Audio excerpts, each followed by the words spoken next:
Það ætlum að halda áfram hérna í föstudagsþættinum og næst komið að, eiginlega bara þér sjálfum. Já, við ætlum að stökkva aðeins út fyrir leikhúsið og ætlum að fræðast aðeins meistaramánuð.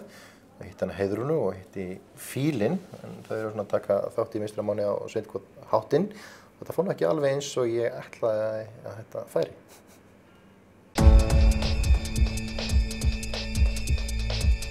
Það verður komin hérna í Listagarðinn á Akureyri og við ætlum að þetta fræðast við erum náttúrulega svolítið forvitir þennan meistaramánuð. Það er ekki allir sem vita út hvað meistaramánuðurinn gengur og svo vita fáir hvað var til þess að meistaramánuðurinn fór í gang til að byrja með.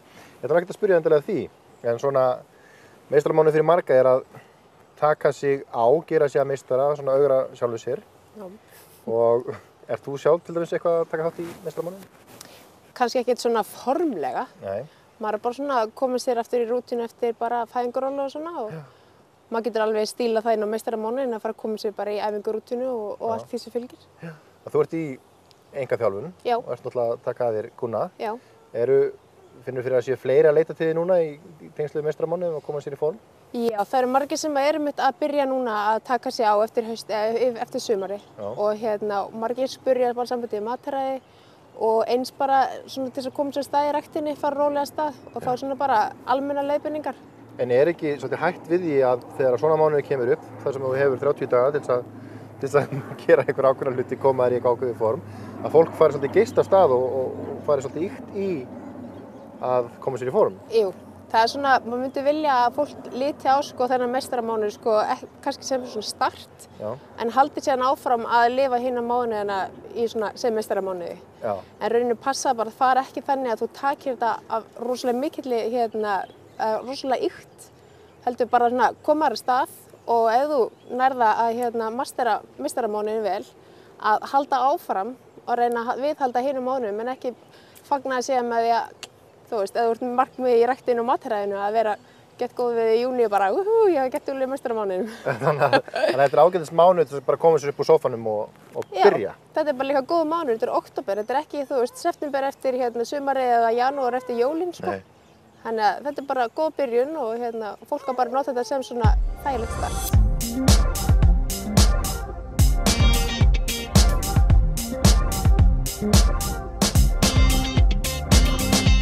Þú ert svona komin á fullt í þennan meistaramánuð. Já, ég tók áskorun sem ég fekk. Mæta í Zumba. Já, sem er? Það er svona eiginlega dans á mörgum tegundum. Og það var svolítið gallinn að þú fékkst þessa áskorun í beinni útsendingu og öll þjóðin heyrði hana. Já. Það var Rás 2. Já, frá Evu Reykjölin. Já. Zumba drottningu. Já. Og hvað þegar hún skorar á þig, þá náttúrulega hugsaðu, jú, ég segi já, þú myndi aldrei mæta. En svo mætir þú? Já, það mæti ég, sko. Ég held að hún hef ekkert átt vona að ég myndi mæta, sko. Já, það er kannski frekar hún sem átti ekki vona. Já, ef ég tek einhver áskorun, þá mæti ég, sko. Já. Það mætti hafa alls konar vitleysu. Já.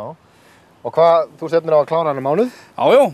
Og er búið að ákveða hvað sem eru kílófaraðir eða? Nei, það er bara bónusauki. Já, það er bara, áskorunin þín er að klára 2 í viku, dansa með stelpunum. Já, og dansa með stelpunum. Það er ekki strákar aðrir? Það er engir. Hvað stendur á því? Ég veit það ekki, ég held að bara þeir þori ekki þetta, það er svolítið að grinda bara sæfingum í þessu. Já. En það er ágætt fyrir mig þegar ég þjáist að grindagliðinu. Já. Og þetta er hvað, þetta er 30 manna hópur eða hvað? Já, meira, þetta er auðvitað svona 40-50. Já. Ég og Guggunnar, sko. Já. Megum við fylgja þér eitthvað eftir í þessum tímum eða? Það er bara guðu velkomin mínu vegna, sko.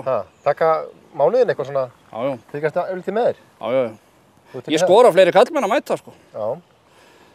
Sérstaklega pípar og svona, þeir eru ekki ógóða formi. Það var náttúrulega bara beint skrá sig og taka bara, þú voru náttúrulega að taka þátt eða þú ætti eitthvað að reyna að tala þetta, sko. Á ég að gera það? Já, þú voru að gera það, sko. Því ekkert að vera með einhverja góða umfjöllun og þú veist allir síðan ekki að taka þátt. Ætlar þú að hjálpa mér? Ég skal taka þetta í gegn. Í alvöru? Ekki máli, sko. Bara snillt. Ég skal sjá til þess að þú munt ná þessu markmiðum, sko. 46 kíló? Alla leið, já. Ekki máli. Þannig að þú verður þá að koma í hverjum föstudagsþætti? Já, ég er til. Þú til í það? Já. Og fylgja mér eftir? Ekki mál.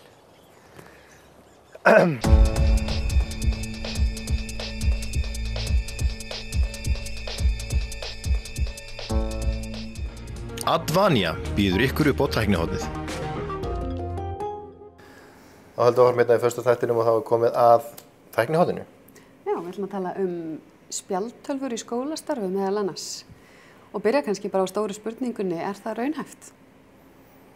Já, það eiginlega mjög góð spurning sko, því að ef við erum að horfa á, segjum 300 manna skóla, ef við tökum bara unglingastig eða eitthvað þess að þar, að þá kostar spjaldtölvuvæðing það bil 22 milljónir á þessu 300, ef við ætlum að taka svona alvöru græju, sem þá að kosta 70 til 80.000 krónur á mann. Síðan þarf að hugsa fyrir endurnýjun tækja. Og væntanlega á hverju einasta ári, það einhver afföll, eitthvað bílar og brotnar og þess að þar. Þannig að endurnýjun tækja alveg frá 5 upp í 8 milljónir á ári. Það svo sem ekkert neitt þannig, það kannski ríflega árslaun reynds kennara, en við rekum ekki reyndan kennara á hverju ári til að endurnýja tæki. Þetta náttúrulega með það í huga að skólinn sé að útvega þessu spjaldtölvur. Já. Það sé ekki partur af námsgögnum sem foreldrar eru að kaupa. Nei, ég held það sem kannski afskaplega erfitt að líta þannig á það. Að segja foreldrum að þeir eigi að skaffa 80.000 króna tæki fyrir barnið. En á þessum síðustu og verstu tímum þegar verið að tala niðurskurð hvert sem litið og getum séð það nú bara í nýju fjárlagafrumvarpinu. Þetta þá eitthvað sem að, jafnvel þó það væri óskaplega fínt og gott, þetta ekki bara eitthvað sem maður þarf að ýta til hliðar og geyma drauma þangað til seinna, eða þetta það mikill gróði af spjaldtölvuvæðingu að það ætti virkilega að fara að hugsa þetta strax? Það var vissulega að fara að hugsa það strax og fólk löngu farið að hugsa þetta og það vissi skólar sem hafa tekið þetta upp, þeir hafa prófað, en þeir hafa ekki náð því að væða allt. Þetta spurning stefnu að vissu leyti. Sko, við getum sagt að einhver skóli taki upp spjaldtölvu við væðingu. Skiptir engu máli hvaða spjaldtölva það En þegar að skóli fer inn í þessa væðingu og tekur þetta stóra skref, fær til þess peninga og stuðning að ofan, sem alveg gríðarlega mikilvægur, þetta ekki hægt öðruvísi, að þá þarf skólinn raun og vera að spyrja sig, ætla ég að láta alla krakkana hafa eina tölvu eða ætla ég að setja upp bekkjasett. Og þarna náttúrulega, þetta eru tvö kerfi, í raun og veru svona námskerfi sem eru gerólík. Vegna þess að í bekkjasetti þá átt að vinna allt öðruvísi með spjaldið, heldur en þegar þú ert með svona one-on-one eins og hitt kerfið kallað. Vegna þess að spjaldtölvan í eðli sínu einstaklingstæki. Þú fær spjaldtölu og þú setur upp tölvupóstið þinn og Facebook-aðganginn og Twitterinn og allt ótíð. Og enn sem komið spjaldtölan ekkert sérstaklega skemmtileg í því að skipta notendur. Og þú getur ekki látið bara einhvern hafa vélina og hann loggar sinn á póstinn sinn og Faceið sitt og Twitterinn sinn. Það ekki þannig, ekki ennþá. Ekki ef maður notið þá bara veflausnirnar sem að fer svona temmilega í taugarnar á öllum og þá raun og veru spjaldtölan búin að missa markmið sitt og kostinn. En námið sem slíkt, það betra ef að nemendur væri með? Ef við bursið frá öllum leiðindunum, peningunum og því sem raunhæft hvernig gagnast þú? Ég bara hugsa núna að krakkarnir koma heim til sín, þeir fara í einhverja tölvu, spjaldtölvu eða borðtölvuna eða kveikja sjónvarpinu eða eitthvað. Sumir jafnvel fara út að leika sér en ekkert rosalega margir í dag, ekki við veturinn allavega. Og svo koma þeir í skólan og þá aftur skjár fyrir fram að þau, jafnvel heilan dag, 8 til 1, 2, 3. Og við erum náttúrulega að horfa á tæknivædda einstaklinga. Það náttúrulega talað stafrænu kynslóðana, allir krakkar fæddir eftir 1988. Þeir eru stafrænir, þeir ólust upp frá blautu barnsbeini við tækni og eru þess vegna allt öðruvísi þengjandi heldur en svona menn eins og ég til dæmis. En það sem að vinnst með þessu að í fyrsta lagi þátt að minnka hið svokallaða stafræna bil á milli skóla og heimila. Við erum að sjá það til dæmis að 2008, það náttúrulega aldrei langt síðan, að þá voru 83% allar grunnskólanema í Reykjavík, þetta grunnskólar Reykjavíkur, þeir áttu sína eigin tölvu heima. 83%. Þetta unglingastig reyndar. En enga síður. Það ansi mikið. Það hátala. Þessi krakkar eru alltaf tengdir á net heima hjá sér, gera hvað sem vilja, horfa á sjónvarp eða þætti eða eru í einhver niðurhali, þeir eru með forrit að vinnu og svo framvegis. Þetta eru kannski 8 tímar á dag, svo koma þeir í skólan og þar stundar einhver gamall gaurinn krít. Það reyndar ekki þannig. skólar eru alltaf að fikra sig í áttina að þessu stafræna bili, að þess að eyða því. Stafræna bili munurinn á milli skólans og heimilana. Og við viljum reyna náttúrulega að minnka þetta bíl eins og við getum. Nú sjáum við skóla með þráðlausnet, með fartölvu sett sem að rúlla á milli bekkja, með fartölvu tölvuver og svo framvegis. En við höfum ekki ennþá séð þetta tæki á mann dæmi. Norðlingaskóli reyndar Reykjavík prófaði þetta í einu bekk. Gekk afskaplega vel.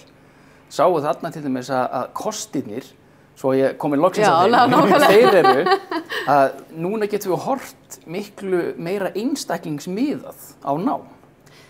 Já. Vegna þess að einstaklingurinn hefur náttúrulega tækið í höndunum. Hann er með það allan sólarhringinn, þannig.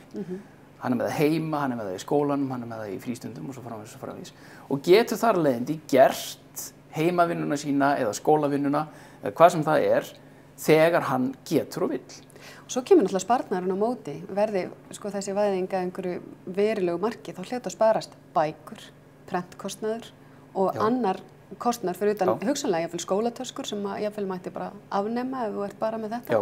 Og þannig að það eru fyrir utan þá gæði námsins. Það koma krónur á móti sem að verið er að eyða í dag í til dæmis prentun sem að ég til að vera stórkostlega ofmeti fyrir bara í þessu samfélagi sem við búum í dag. Bara síns tíma, prentunum? Algjörlega. Og það er kannski tími, þetta hefur samt alltaf verið þannig að skólakerfi er einhvern veginn aftarlega meira, eða sem sagt það verður bil í tækninni örugglega alltaf. Ég man allavega þegar ég var í framhaldsskóla, þá var maður löngu byrjaður að nota fyllta tölvu, en við vorum bara í svona bóklegum áfanga sögu tölvunar í menntaskóla. Fórum aldrei í tölvu. Já. Í dag þá er orðið svo lítið mál til dæmis að setja öll verkefni og jafnvel próf á netið. Og hver nemandi fer inn og leysir þessi verkefni og próf þegar hann vill og getur. Ég held jafnvel að það sé alveg komið tími á það að horfa til þess að þurfum við endilega að vera að halda í prófin þar sem allir lesa, mæta sér á einhver tiltekinn stað og eru svona að koma því frá sér sem þeir lærðu og muna. Það er ekki þannig til dæmis í vinnu í dag. Við þurfum það ekki, við googlum bara sér upplýsingar. Þannig að jafnvel þurfum við ekki að mæta í skólanum endilega. Þetta eru bara heima á sér að læra. Ég held nú alltaf að það sé kostur að hafa einhvern svona miðpunkt. Og til dæmis þegar við erum að setja upp kerfi fyrir spjaldtölvunotkun í skólum, þá held ég að einhvers konar miðpunktur sé alltaf nauðsynlegur. Það skiptir engu máli hvaða punktur það er. Skólarnir geta ákveðið það sjálfur. Ég sé til dæmis það fyrir mér að ef einhver skóli væri nógu kaldur og þá er að tala unglingastig. Vegna þess að þetta sem ég er svo hrifinn af, en var það ekki, það er sem sagt bannað yngri en 13, það er Facebook. Facebook í öllu sínu veldi en öllu sínum einfaldleika getur séð allt sem að við erum að sýsla með í skóla. Þú getur sett, kennari getur búið til grúppu, kalla þetta 4. bekkur A, það er bekkurinn hans, lokað henni, boðið sér öllum nemendum og öllum foreldurum, takk ég þér, inn í þessu grúpu og svo setur hann bara verkefni, vídeó, ljósmyndir, slóðir inn á forvitnilegar heimasíður, forvitnilegar upplýsingar, PDF-skjöl. Þetta getur nefnilega líka aukið samskipti. Þetta er ekkert síðustu og verstu tíman, þetta er svona með þeim fyrstu og bestu tímanum sem við erum upplifað.